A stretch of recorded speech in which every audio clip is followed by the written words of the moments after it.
Hola seguidores de Biociencia, ¿cómo están? Espero que estén muy bien y hoy vamos a iniciar una nueva serie de capítulos que es denominada respiración celular. Después de haber visto toda nuestra serie de metabolismo de carbohidratos, vamos a seguir con el proceso natural y aquí seguiría lo que es el ciclo de Krebs, la cadena transportadora de electrones en la mitocondria y la fosforilación oxidativa. Todo esto se enmarca dentro de la serie de respiración celular. Es un tema muy importante para nosotros, para entender cómo funciona la célula y es en verdad un tema bastante bonito y en estos capítulos lo vamos a conversar de una manera muy sencilla. Entonces, nuestro primer episodio de esta serie, como les comenté, es el ciclo de Krebs.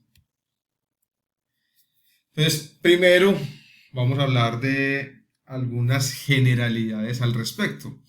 Este ciclo tiene tres nombres, se le puede denominar ciclo de Krebs en honor al científico Hans Krebs que lo descubrió y por el cual él se ganó el premio Nobel de Medicina en 1953.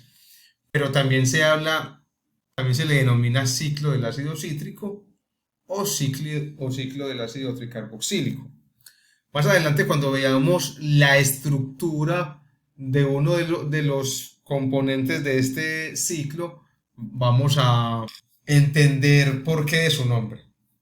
Entonces, el ciclo de Krebs e incluso la cadena transportadora de electrones en la mitocondria y la fosforilación oxidativa es el final del proceso en el cual se realiza la oxidación de distintos nutrientes.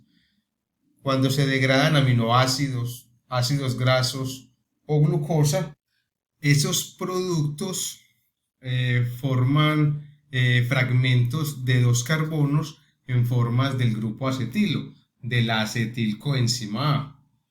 Posteriormente, entonces, en la segunda etapa, esos grupos acetilo se introducen en el ciclo del ácido cítrico, que los oxidan enzimáticamente y se produce CO2. Y durante esta oxidación se libera energía en forma de electrones, y esos electrones son cedidos a unos cofactores que son NAD y FAT para formar NADH y FATH2. Luego, en la tercera y última etapa de esta respiración celular, estos NADH y FATH2 ceden tanto los electrones como los protones. Los electrones van a ser transferidos por varias proteínas hasta ser cedidos al oxígeno, lo cual favorece la formación de agua. Y los protones generan un gradiente dentro de la mitocondria entre el espacio intermembrana y la matriz mitocondrial, lo cual favorece la formación de ATP. Entonces, tanto el ciclo de Krebs como la cadena transportadora de electrones y la fosforilación oxidativa es lo que se constituye como la respiración celular. Y aquí ya vemos que el oxígeno que respiramos se convierte en agua. Y durante el ciclo de Krebs, en un proceso diferente, es donde se produce el CO2. Por lo tanto, contrario a lo que es comúnmente creído, el oxígeno que respiramos no se convierte en CO2. Se producen dentro de un mismo proceso que es la respiración celular, pero el CO2 se da en el ciclo de Krebs y el oxígeno que respiramos es convertido en agua. Entonces vamos a mirar unos puntos claves del ciclo de Krebs. Se localiza en eucariotas en la mitocondria y en procariotas en el citosol. Tiene dos funciones, una catabólica y la otra anabólica. Durante la catabólica termina con la oxidación de de los glúcidos y también de los ácidos grasos y las proteínas. Pero también diferentes intermedios o intermediarios del ciclo de Krebs van a servir como precursores biosintéticos. Este ciclo de Krebs está formado por 8 reacciones, generado entonces catalizado por 8 enzimas, y se van a producir GTP, NADH, FADH2 y CO2. Y para que se dé esta reacción se necesita de oxígeno, es una reacción aeróbica. Entonces vamos a hablar un poco de la mitocondria, que es el eje central donde se da todo este proceso vital para nuestras células. Entonces acá tenemos la mitocondria, ella está constituida por una membrana externa. Luego adentro acá podemos ver también la membrana externa. Luego hay otra membrana interna. Y entre membrana y membrana hay un espacio. Entre la membrana interna, que es esta, y la membrana externa, está este espacio que es el espacio intermembrana. ¿Cierto? Y en el centro de la mitocondria, rodeado por la membrana interna, se encuentra la matriz mitocondrial. ¿Cierto? Entonces, la mitocondria es una organela importantísima para la célula. Para lo que vamos a ver en este episodio, en la matriz mitocondrial se encuentran las proteínas del complejo piruvato deshidrogenasa, se encuentran todas las enzimas del ciclo de Krebs, pero además en esa matriz también se van a encontrar las enzimas para la degradación de los ácidos grasos y de los aminoácidos. Pero aparte de eso, en el espacio intermembrana, por ejemplo, se encuentran las proteínas que van a favorecer uno de los tipos de muerte celular, como lo es la apoptosis intrínseca. Y allí también entonces más adelante vamos a ver que en esa membrana interna se encuentran las proteínas para que se dé la síntesis de ATP. Entonces realmente es una organela fundamental, yo lo llamo la central eléctrica de las células. Entonces nos vamos a ubicar, durante este proceso nos vamos a ubicar en la matriz mitocondrial, que es donde están las enzimas del ciclo de Krebs. Entonces recordemos que en la serie anterior de metabolismo de carbohidratos, cuando revisamos la oxidación de la glucosa que se da en el citosol, la glucólisis de una molécula de un monosacárido de glucosa, se generan 2 piruvatos. Aquí tenemos el piruvato.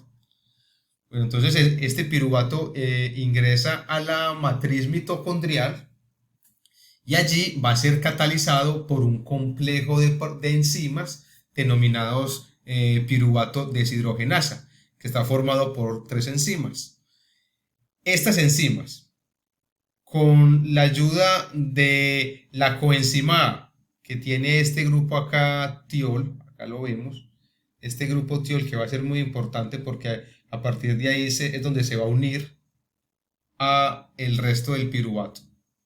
Y con la ayuda del NAD y de otras moléculas como la tiamina pirofosfato, el lipoato y la flavina dinucleótido, se va a favorecer la conversión de este piruvato a acetil-CoA.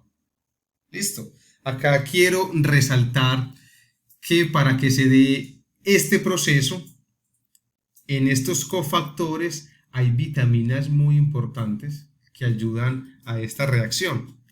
Por ejemplo, en la coenzima A se encuentra esta vitamina que es el pantotenato, que aquí lo vemos. Acá podemos ver la estructura de la coenzima A, que es como un ADP. Aquí tenemos la adenina, la ribosa y 2 fosfatos, solo que en el carbono 3 tiene otro fosfato, por lo cual ya esta estructura se llama 3-fosfoadenosina difosfato. Luego sigue la vitamina que les mencionaba, el pantotenato, Y por último se encuentra el betamercaptoetilamina, donde está el grupo tiol, que es donde se va a unir al producto del piruvato. Con el NAT, allí se encuentra la vitamina niacina. En la tiamina pirofosfato se encuentra la vitamina tiamina. Y en el FAT se encuentra la vitamina riboflavina. Entonces, todos estos cofactores son importantes para que se realice esta reacción. Y esta reacción es una descarboxilación. Es decir, este grupo carboxilo se libera en forma de CO2. Aquí se produce la primera molécula de CO2. Y este hidrógeno de la coenzima A se libera, se reduce el NAT, formando NADH, que es una molécula energética. Más adelante vamos a ver el potencial para producir ATP que esta molécula tiene. Y este azufre queda inestable con la capacidad de formar un nuevo enlace y lo forma con este carbono de acá. Entonces, formando en últimas la acetilcoenzima A, que es el producto inicial del ciclo de Krebs. Vamos a mirar acá de manera general las reacciones del ciclo de Krebs, el número de reacciones y el tamaño de los intermediarios de esta reacción. Entonces ya sabemos acá que el acetil-CoA tiene 2 carbonos, acá lo vemos, el acetil-CoA que se acaba de formar tiene 2 carbonos, y ese acetil-CoA se va a unir con el oxaloacetato que tiene 4 carbonos, y van a formar un intermediario de 6 carbonos. Luego esas moléculas de 6 carbonos se van descarboxilando. Entonces, ahí es donde se van produciendo las moléculas de CO2. Cuando se le quita un grupo carboxilo, entonces se reduce a 5 carbonos. Luego se le quita otro grupo carboxilo, se reduce a 4 carbonos. Y en esos procesos se van produciendo más NADH.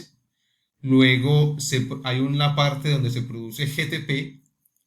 Y luego ya sigue con 4 carbonos, pero durante este proceso se generan otras moléculas energéticas como el FATH2 y otra molécula de NADH, para luego otra vez volver a la molécula inicial de 4 carbonos oxaloacetato, que se va a unir a otra molécula de acetil-CoA para repetir el ciclo.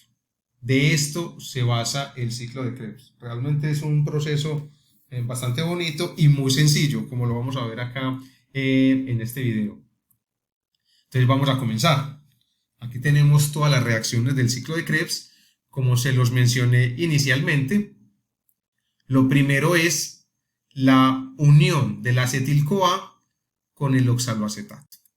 Y entonces aquí tenemos el oxaloacetato, que tiene 4 carbonos, y acá tenemos la coenzima A, que tiene 2 carbonos, y con la coenzima K unida. Entonces lo que va a suceder es que este hidrógeno se va a unir con el oxígeno, con este oxígeno del oxaloacetato. Por lo tanto, este oxígeno quedaría con 3 enlaces, los dos con el carbono y el que está uniendo al hidrógeno. Por lo tanto, se debe de reducir un enlace allí para que el oxígeno quede con 2 y este carbono queda con 3, al igual que este otro carbono donde estaba inicialmente el hidrógeno, queda con 3 enlaces.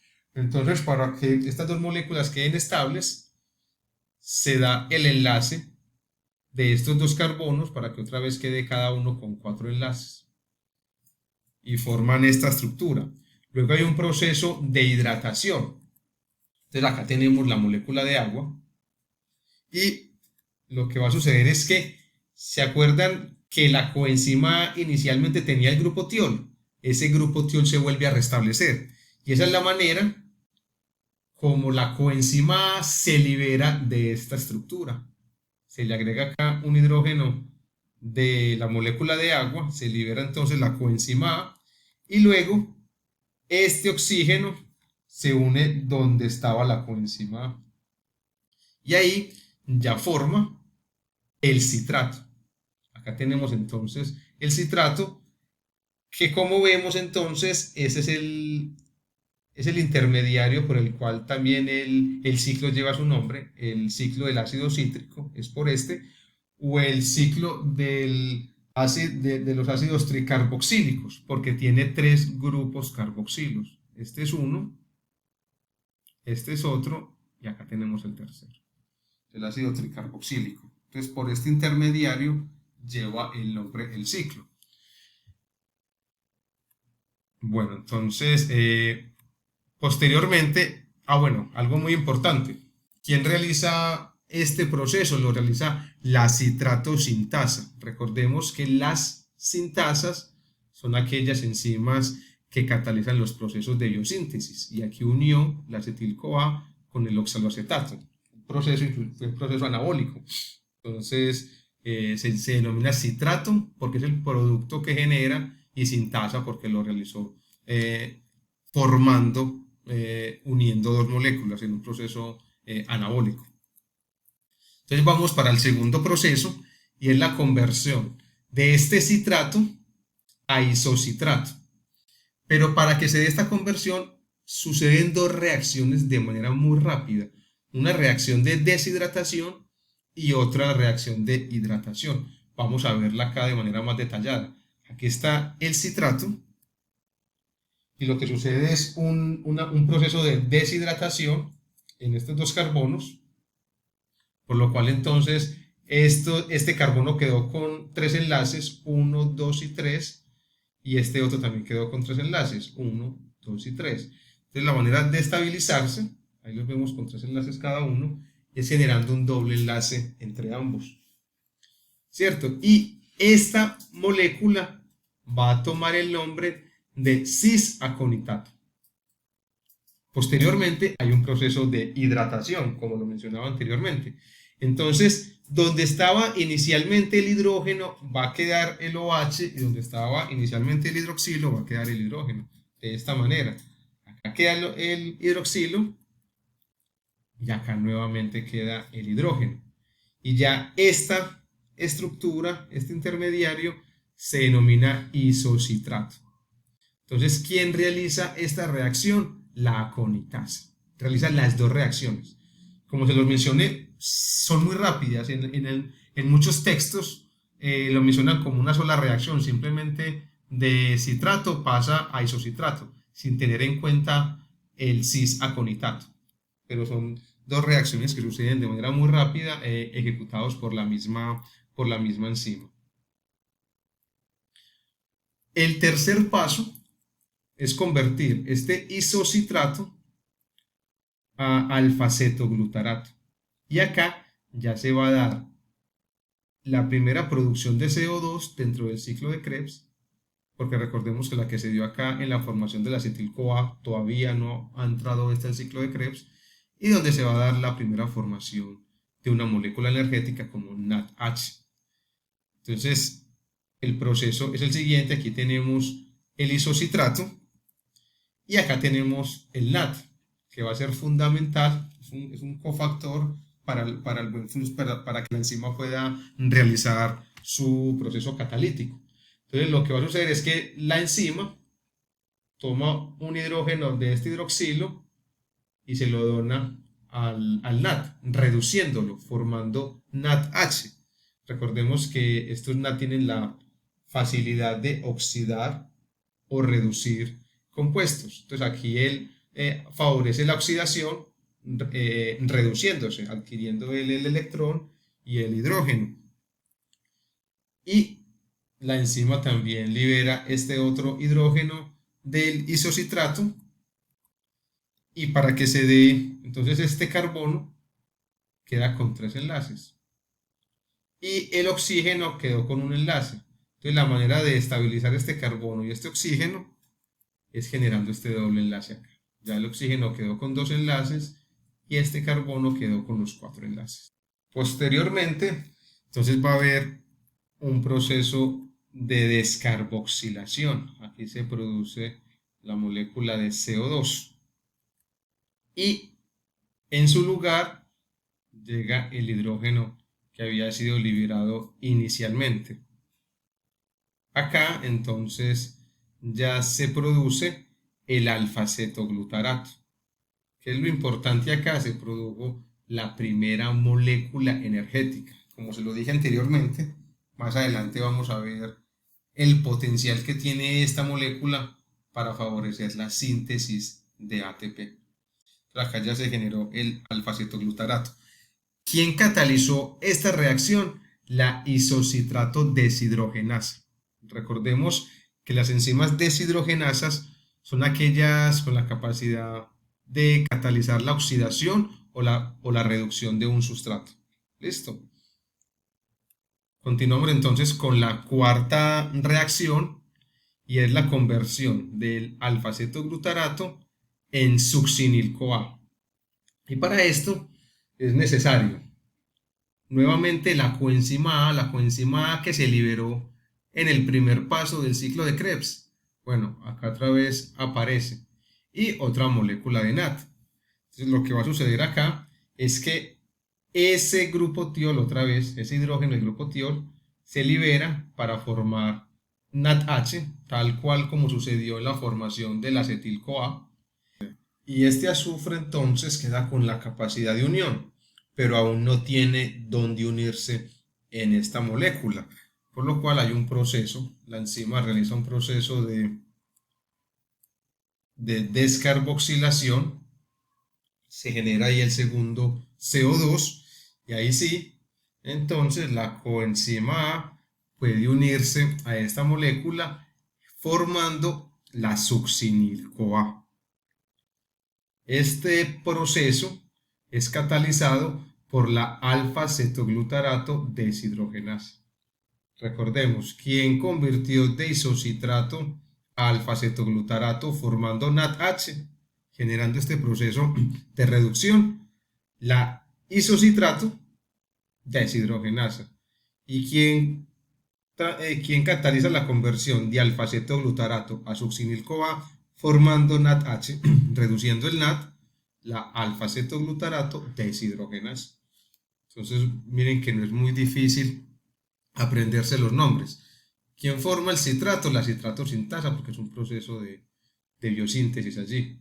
Y según el tipo de reacción, lleva el nombre del sustrato más la reacción que ejecuta. ¿Listo? Entonces, muy importante nuevamente, se genera el segundo NADH. Posteriormente, la quinta reacción es la conversión de succinil-CoA a succinato. Y en este proceso ya va a haber una formación de GTP que tiene la misma capacidad energética que el ATP. Entonces, para eso se necesita el GDP para que se pueda dar la reacción y un fosfato inorgánico. Entonces, la enzima lo que realiza es, bueno, y también con un hidrógeno. Entonces, lo que realiza es lo que ya ha venido sucediendo siempre con la coenzima A. Se restablece el grupo tiol y de esa manera la coenzima A se libera de la estructura. De esta manera el fosfato se puede unir a esta estructura y posteriormente entonces ese fosfato es liberado y como estos GDP, recordamos, guanosin-difosfato con dos fosfatos, al unirse con este otro fosfato, entonces forma la molécula de GTP, la molécula de alta energía, que es GTP, que como lo dije anteriormente, tiene la misma capacidad energética que el ATP, que el UTP, que el TTP, que el CTP. ¿Listo?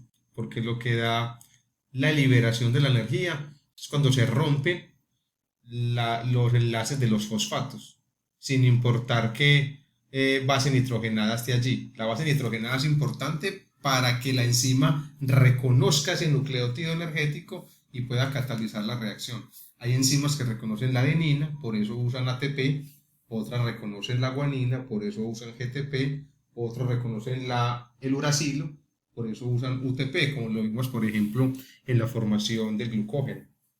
Pero todos van a liberar la misma energía porque es cuando se liberen las uniones de los fosfatos. y todos tienen los mismos fosfatos allí, el mismo enlace.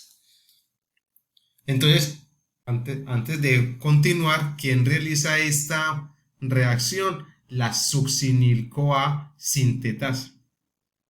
Aquí aquí yo tengo cierta confusión con este nombre, porque recordemos que las enzimas sintetasas son las que para catalizar su reacción hacen un gasto de un nucleótido energético. Gastan ATP o gastan GTP o gastan UTP, una sintetasa. Las sintasas no, pero las sintetasas sí son las que gastan un nucleótido energético, que aquí antes lo produjo. Listo, pero entonces se llama la succinil-CoA sintetasa. Bueno, entonces nuestra siguiente reacción, que ya es la sexta de 8, es la formación de succinato a fumarato.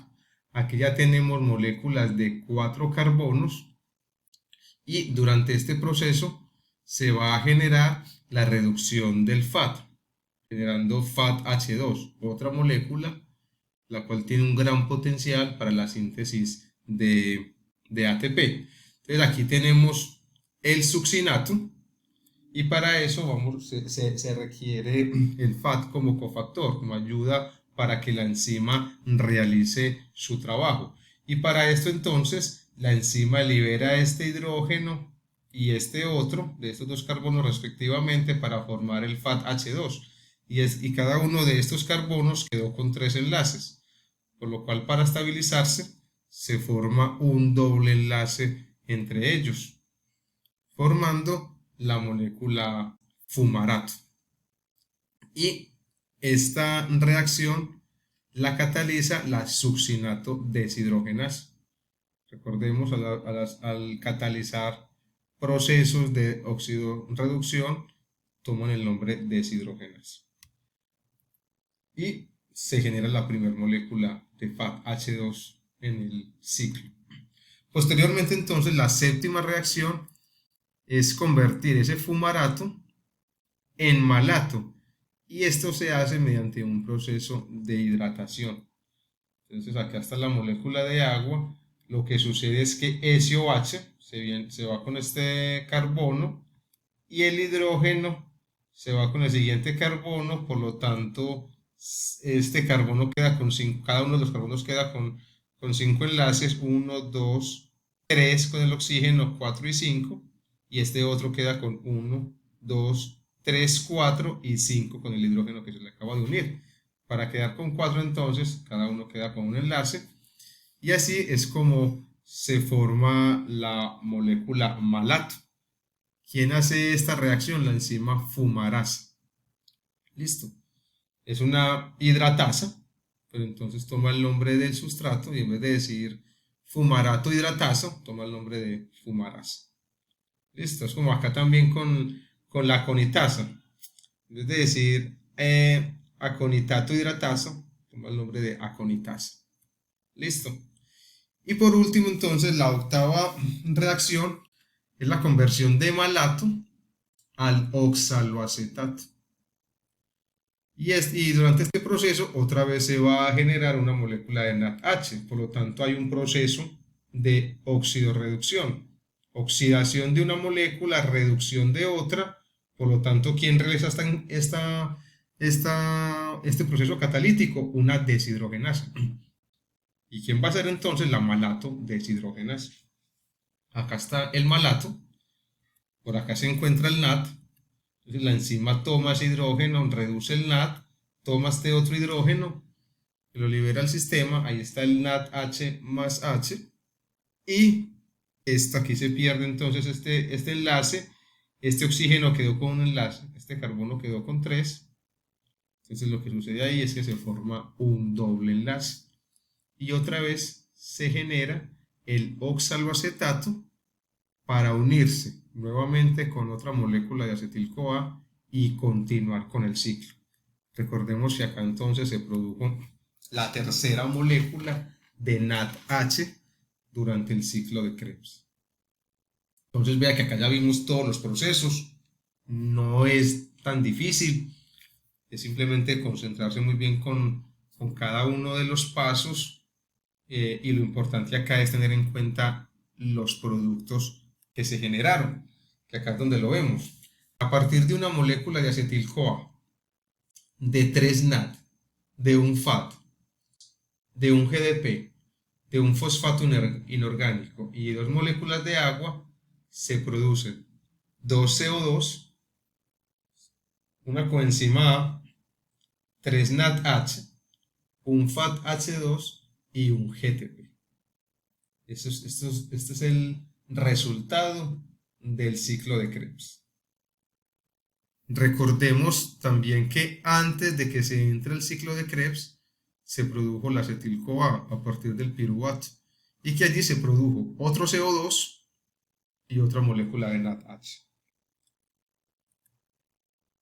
Listo.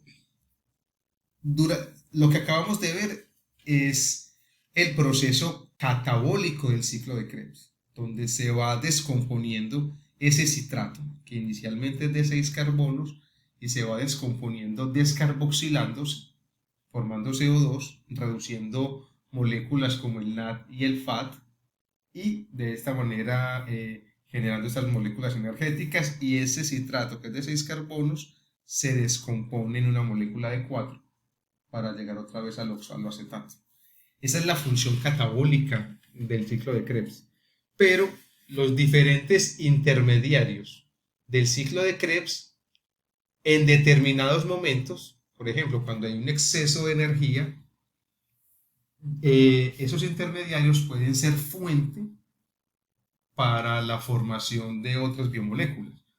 Por ejemplo, a partir del citrato, en caso de que haya una buena cantidad de energía de ATP en la célula, no va a seguir generando ATP, entonces estos intermediarios se desvían y pueden ser la fuente, el inicio para la formación de ácidos grasos y de esteroles. El alfa-cetoglutarato es una fuente para la formación de distintos aminoácidos, empezando por el glutamato y de allí siguiendo con la glutamina, prolina, arginina o con la formación de purinas. A partir del succinil-CoA se pueden generar las porfirinas de los grupos hemo. A partir del oxaloacetato, este se puede convertir en fosfoenolpiruvato y de allí hacer gluconeogénesis o formar otros aminoácidos, ya sea por esta vía a partir del fosfoenolpiruvato o directamente formando aspartato y asparagina.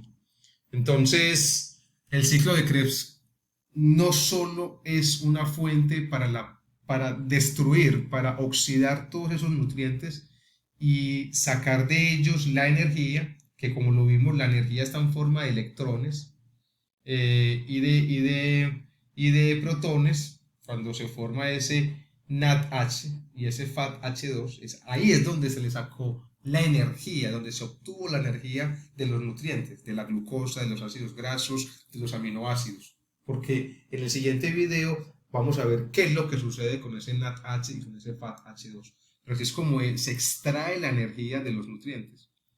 Ahí en una función catabólica. Pero también cuando hay exceso de energía, tiene una función anabólica el ciclo de Krebs. El ciclo de Krebs es uno de los procesos más bonitos y fundamentales de nuestras células. Ahora, como lo hemos visto durante la oxidación de la glucosa o la formación de glucosa o la glucogenogénesis o glucogenólisis, siempre debe haber una regulación de estas vías metabólicas. Y con el ciclo de Krebs no iba a ser la excepción. Hay una regulación muy fina que se da de este proceso, comenzando inclusive desde la formación del acetil-CoA.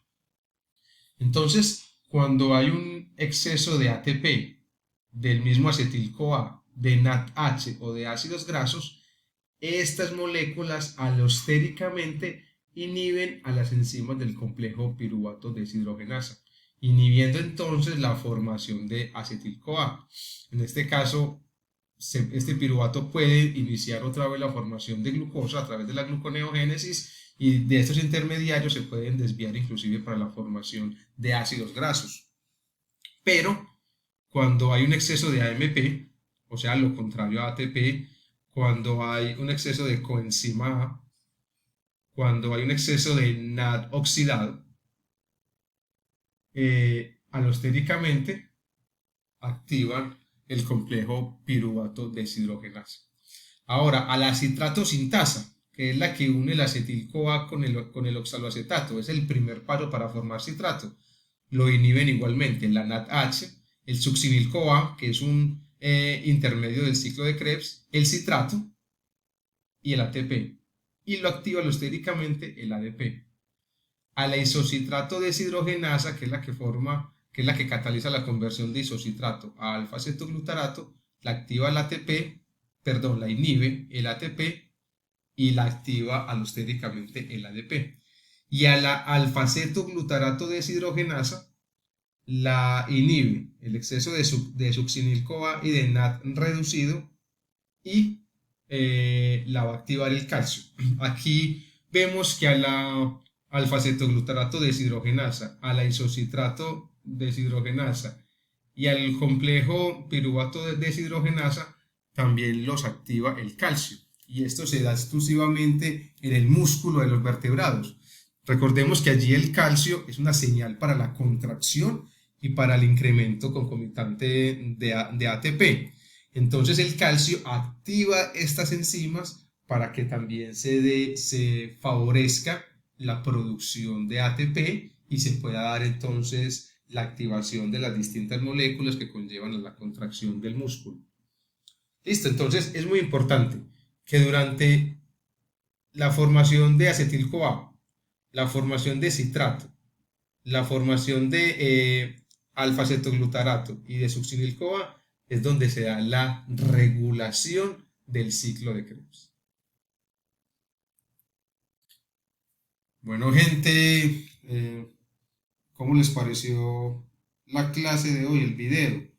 Ya que lo vimos de una manera muy sencilla el ciclo de Krebs. Las referencias que se utilizaron para este video fueron de el libro de Leninger y bioquímica médica, principios de bioquímica médica, y yo saqué las imágenes y la información que se dio en este video. Si les gustó este video, si aprendieron, no olviden darle like, no olviden comentar para que esto le pueda llegar a otras personas que estén interesadas en aprender sobre estos temas, y no olviden seguirnos en YouTube, en Instagram, en Twitter y en nuestras en redes sociales profesionales. Un abrazo y no olviden que el siguiente capítulo va a ser la continuación, el episodio 2 de la respiración celular, que es la cadena transportadora de electrones y fosforilación oxidativa. Listo, entonces no olviden ver ese otro episodio. Nos vemos.